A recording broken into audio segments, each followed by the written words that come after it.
Les méthodes de démocratie citoyenne à Aubervilliers aujourd'hui, pour moi, c'est de la démagogie, c'est pas de la démocratie en fait.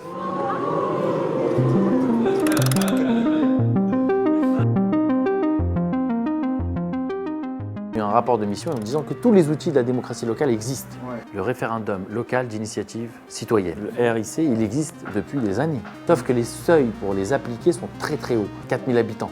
Ouais. S'il y a un problème qui concerne la ville, c'est très bien qu'il n'y aura jamais 4000 qui vont signer ou faire un truc. Quand on est maire, on a un mandat de 6 ans. La société, elle évolue en 6 ans. Au bout de 3 ans, peut-être qu'il est caduc, la moitié du programme est caduque. Donc il faut des nouvelles propositions. Et pour ça, il faut être à l'écoute. Il y a un problème de la démocratie locale. Les seuils sont trop hauts, non, on les baisse. Si le problème concerne la ville, vous habitez la ville, les questions vous touchent, français ou pas, vous pouvez interpeller la municipalité par un référendum. Et au niveau d'un quartier, nous proposons 0,1% de la population à partir de 16 ans. C'est 500 personnes.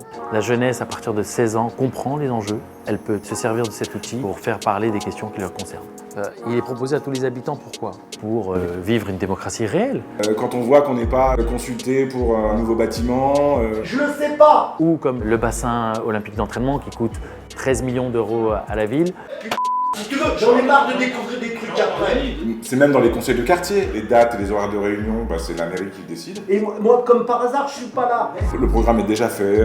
Donc qu'est-ce qu'on peut venir y dire ? Je pense que toi, il aurait fallu déjà en discuter jour avant. Nous vous donnons les moyens d'interpeller la municipalité, mais nous donnons aussi les moyens aux habitants de réfléchir l'avenir de leur quartier par le budget participatif. Le budget d'investissement de la ville définira une enveloppe qui est donnée par quartier. Plusieurs projets seront proposés par les habitants et pour les habitants. Comment on pourrait améliorer la vie du quartier, comment améliorer le cadre de vie avec une somme définie. Ce qui est important pour moi d'impliquer les citoyens, c'est que la politique, justement, c'est la vie de la cité. C'est les citoyens qui doivent la faire. Il faut que les gens aient le contexte pour pouvoir s'exprimer et faire des propositions. Il faut que la démocratie vive, démocratie partout, pour tous. C'est la base du bien vivre ensemble.